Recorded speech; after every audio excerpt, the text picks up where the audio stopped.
here's somebody who wants to talk to us. This is Andrew calling in from Maine. Mm-hmm. Andrew, you're live on Truth Wanted. What's up? Hi. Yeah, I just wanted to make the point. You already read it, but that everybody, whether or not they know it or believe it, is really religious and they worship something. Even atheists. I mean, and some people, I would say, or atheists, I'd say that's logic, and they also presuppose logic, and so that doesn't make their worship special or better than anyone else's. Can I ask you what you mean by worship? I was going to say, let's start by just defining that term if we can. Yeah. Basically, it's the ultimate thing in their life, and that would be the most simple way I could define it.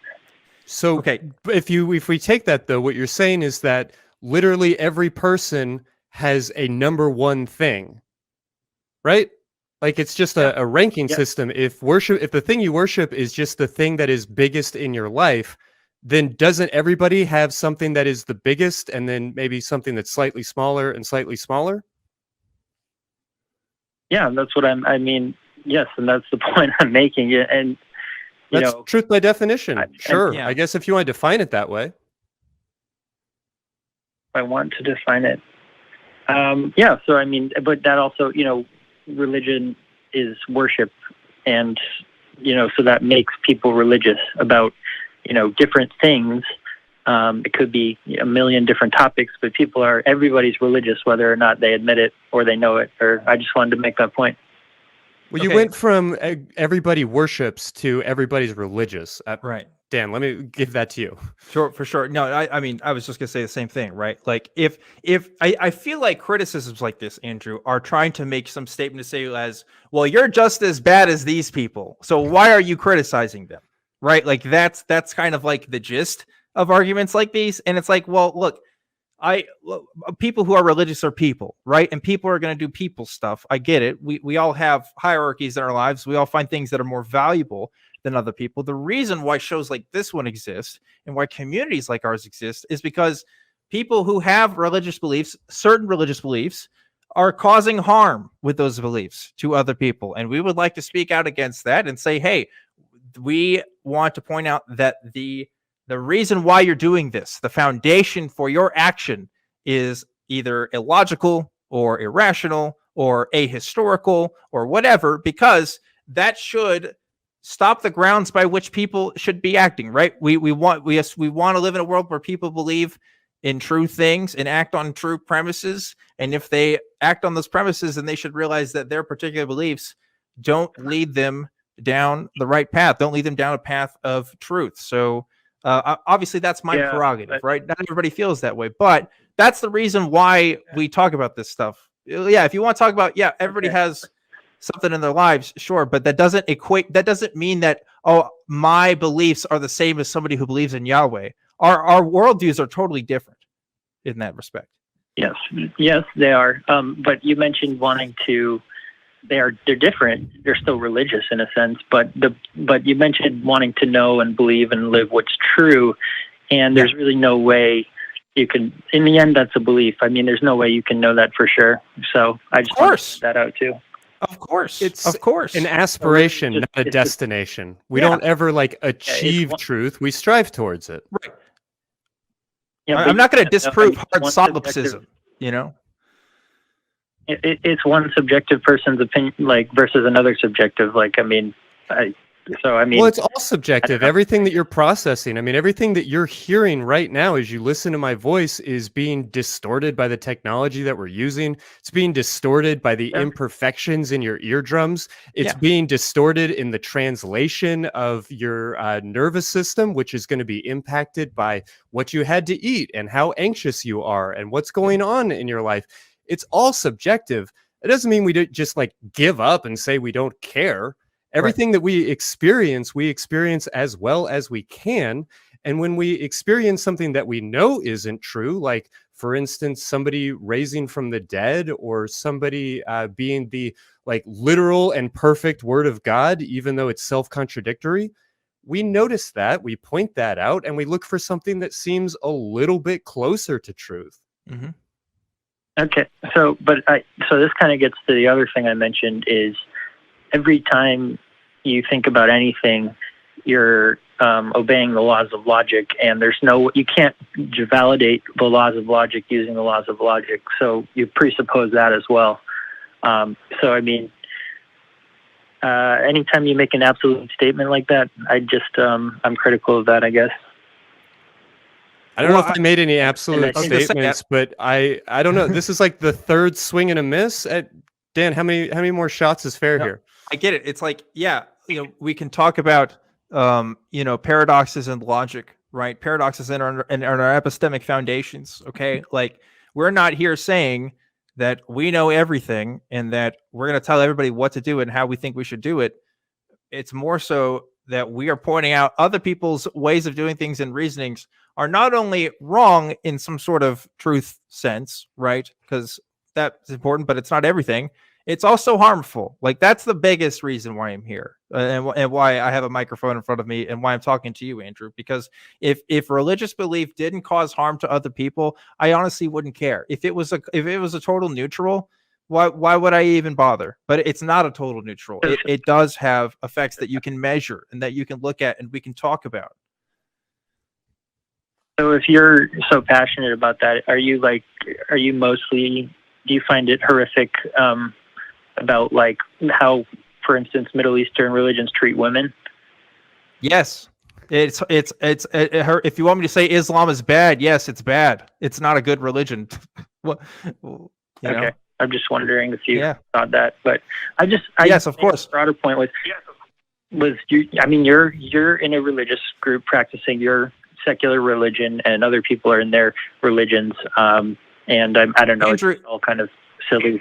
If that makes you feel better, if that puts you on your high horse and say, well, you're just like the rest of us, then yeah, okay, sure. I'm part of a group that talks about things. I mean, that's such a basic definition of religion and of worship. It's not meaningful to me. Okay, if you really think this is the same thing as somebody who's preaching on the street saying how gay people are going to go to hell, then by all means you're allowed to think that. I think most people would say that what I'm doing is pretty different. And I mean, if you're going to be charitable to that, I think you'd see that. You're both preachers. I mean, you just have different opinions. That's the only difference. Sure. And words can just mean whatever we want them to mean if we stretch them far enough. Like, Andrew, it's not that you're existentially completely wrong, but you're missing the whole point of all of the words that you're using. Go back and take words like religious and worship and these different things, run them through a dictionary and try to see how the conversation that we're having is like only in the vaguest, most tangential sense connected to it. Yeah, for sure. I actually did. I made sure I looked up worship before this, and there are definitions that don't include God or deity or something like that. So I mean, neat, but I don't really care. Like, these words are meant to communicate and express ideas. I'm not trying to be a jerk about it, but when the words that you're using don't mean to the people you're talking to what you want to twist them into meaning, their value evaporates. Yeah, and everybody's going to evaluate them differently. I mean, I think just because someone has a platform doesn't necessarily make it, more valuable than someone else's words.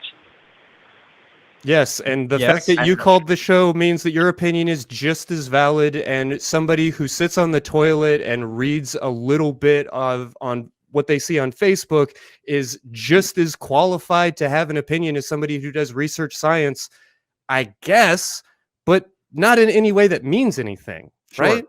Yeah. I mean, I'm interested in affecting policy, Andrew, right? Like, we can all live in our own worlds and our own bubbles and think what we want. But at the end of the day, I live in a society. I live with other people, right? And if I want to continue living in the way that I want to see fit, what's democratic is to have my voice out there and telling people what I personally think about things. And not just that, but why I think about the things that I do. And I will use reason, I will use logic to convince other people of that, because that's what convinces people.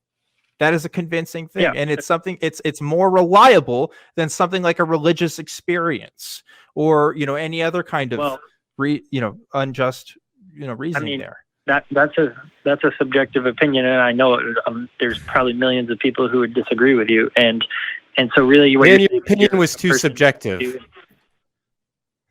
What? It's an opinion, Andrew. I mean, what do you want me to say? You want me to say yes, this is absolute fact? Like, it's not. I'm just trying to elucidate the fact that you're a guy who just admitted he's just pushing his agenda, and there are tons of other people like that, and that's, that doesn't make you literally everybody is pushing an agenda. That's how people work. Like scientists, activism is. Yeah, like look, what's what are we doing? What are we trying to say here? Are you saying? I think what you're trying to say is I'm just as bad as X or just as bad as Y. But look, you can look at why I'm doing the things that I do, and you can see that they're concretely different from what other people are doing, right? I'm not motivated by bigotry. I'm not motivated by hatred for anybody. I'm not motivated by at least I don't want to be motivated by reasoning that could be considered specious. I want to be as truthful and as honest and as logical as I can when coming out here, and that's my personal agenda, of course. Like that's just how people are. I don't know. I mean, I don't think you implied, or you seem to imply, religious people are motivated by bigotry. I don't think that's always the case. But yeah, everybody has. No, it's not always the case. It's not always the case. But you have to admit that religion and religious motivations have been motivated by bigotry in the past, and that's not to say secular people haven't either, right? You want to talk about the history of anthropology? Anthropology started as a racist science. I mean, it really did. People, very secular people who had very warped understandings of how human beings work. Okay, people are just people. People have, bad ideas. We just want to point out the bad ones. Kind of and this whole thing kind of makes me want to ask about your morality, but I know that's not what I called about. But because you're talking about good and bad, and it's complicated. What you're. Yeah, I'm not going to say that it's easy. It's complicated. Morality is a complicated subject, and I understand how somebody who might, hear what we have to say and think, well, what are our grounds for reasoning? What are our grounds for doing right and wrong if we think that everybody just has an opinion? And again, I cite this idea of this principle of harm. Like, we can recognize harm. Harm isn't necessarily subjective. Harm is something that we can look at as individuals and measure to some degree. And so that's how myself and other atheists look at morality, but other atheists think of it differently. They use different parameters. And ultimately, that's why it matters, Andrew, because you're trying to equate all of these things and say that they're the same. And maybe on some terribly fundamental level, they're the same in that everybody has an opinion. Everybody's opinion is subjective. Everybody has a thing that they think is most important. So we're all the same. Yeah. But why it matters is because we're trying to use the best tools available to avoid harm. That matters. Okay, well, harm is subjective, and the best tools available. I mean, everything is. Everybody. Thank you. Thank you for admitting harm is literally it has to be subjective, right? Because a person has to feel a thing, right? Yeah. But when I say you can measure harm objectively, what I mean is I can see Christy is harmed, or Christy's rights might be restricted if a certain law comes into practice, right? The number of people who lose access to X, or the number of people who suffer death from Y. There are numbers involved. Yeah, that's qualitative. That's quantitative. You can look at stuff. Okay, like that. Yes. Yeah. But there are cases. I mean, obviously. I mean, I agree with the fact that death and killing people is bad. But there are cases in controversial topics. If we're talking about that, I don't know if I should. But I'm saying there are examples where some person might consider something harmful and another person might not. And I know of at least one off the top of my head. I don't know I need to say it right now, but I mean, there are plenty of examples where somebody believes X and somebody else believes Y. We could do that all night. Okay. I'm not sure the value here. Let's do an easy one here, Andrew. Okay, gay marriage. Okay, gay marriage. There are people that think that two men getting married to each other is somehow causing harm. I'm not one of those people. I think it's not going to cause harm. There's some people that do think it causes harm. Why do they think it causes harm? because for reasons that I think are specious, and I will talk until I'm blue in the face, until I try to convince someone that their reasoning is not good because I care about those people and I want them to have rights and I want them to be able to live in the same way, in the same world that I live, and have the same rights and privileges that I do. So that's my motive, Andrew. Yeah, I understand. Like, I'm not saying you're a bad person. I don't think you are, but let me give an example. Some people think that it's beneficial to allow kids to transition their gender, and some people think that's harmful. And I think, and that's a controversial topic. So, I mean, just to say we're reducing harm, it makes you God, and and you can't just decide what is harmful for everyone and what is not. So, I don't think Dan is trying to decide for everybody, but he and I and this organization and this community want to have meaningful discussions about which ideas are better. Yep. And the idea that you're presenting, like there are good people on both sides, is asinine, because we have an entire preponderance of science on one side and a couple of ignorant bigots on the other side. And if you feel like I am strawmanning your argument, I'm sorry, but this is big enough and it's been discussed enough for us to be way beyond this point of, well, you have your opinion and I have mine. We have so much data on this, and you can say it's all subjective, but what is the point of anything if we can't make wise-minded choices, knowing full goddamn well we're never going to get it perfectly right, but we can sure as hell do a lot better than we're doing on that specific example and plenty of others. Right. I mean, like, if you have a problem with people coercing you to do certain things, then maybe, I don't know, you should talk to some of my anarchist listeners that have problems with the state, right? Like, if you don't want the state to do stuff, that's one thing. But, like, as a person living in a democratic society, right, like, I'm going to talk about these things and I'm going to have an opinion and I'm going to have reasons for it. And if you want to talk about the harm of I'm talking about the kids transitioning, there is a reason to believe that we should be able to have that option. If that kid is suffering and we want to reduce harm, and if we find that transitioning reduces harm the most, then that's what we should go with as a society. If we find that it doesn't, then we shouldn't. But we're still making a decision based on harm, right? And like you can't avoid that when having these discussions.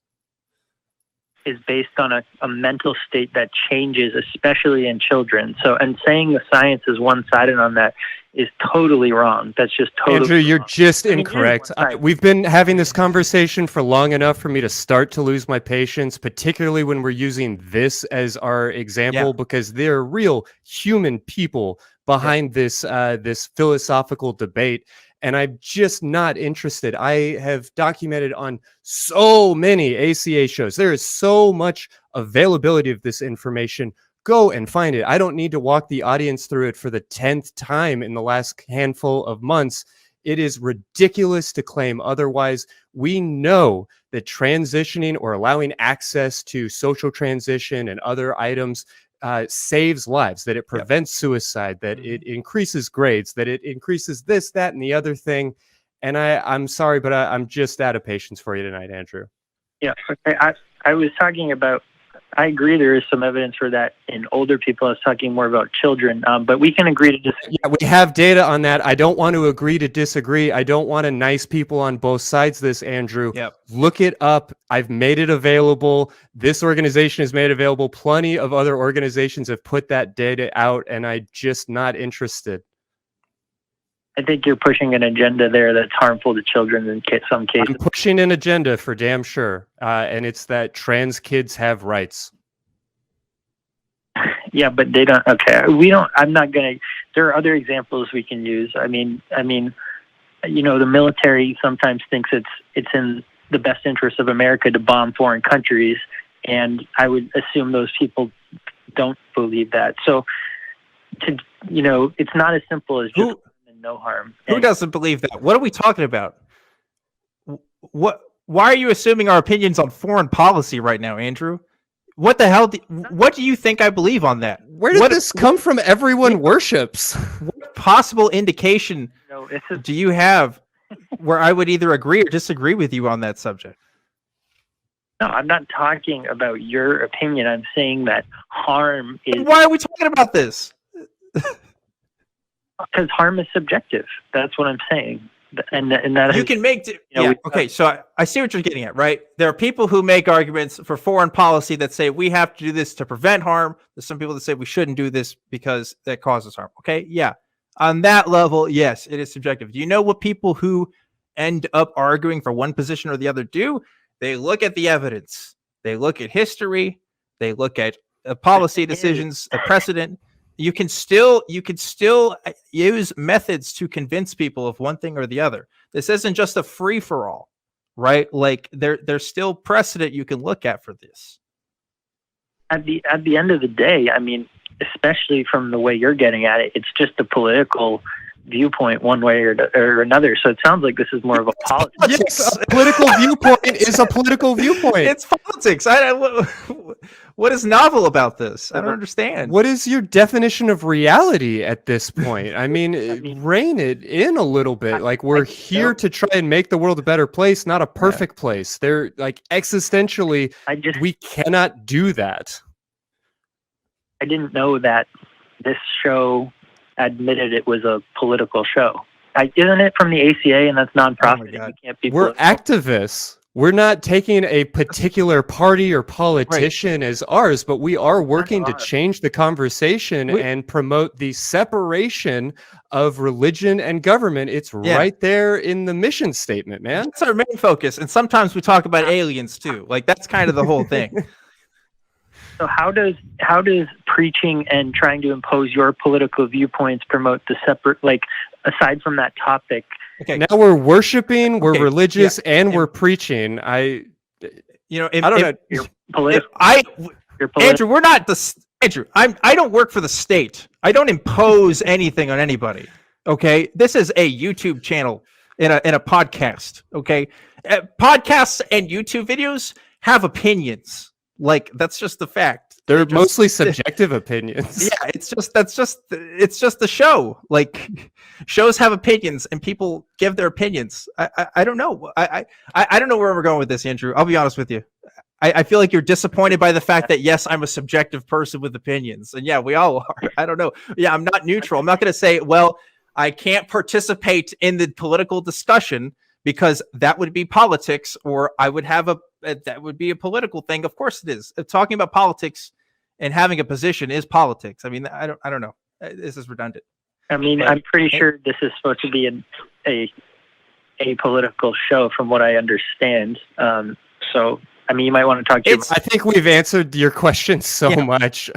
Adrian, I gotta let you go, man. But look, we're apolitical in the sense that, look, like, as there's certain legal things, right? Like, as a nonprofit, we don't endorse candidates or anything, right? Like, we do that. But, like, of course, we have opinions on other stuff. And, like, when it comes to religion, which is like the, sort of the running theme between all of our shows, right?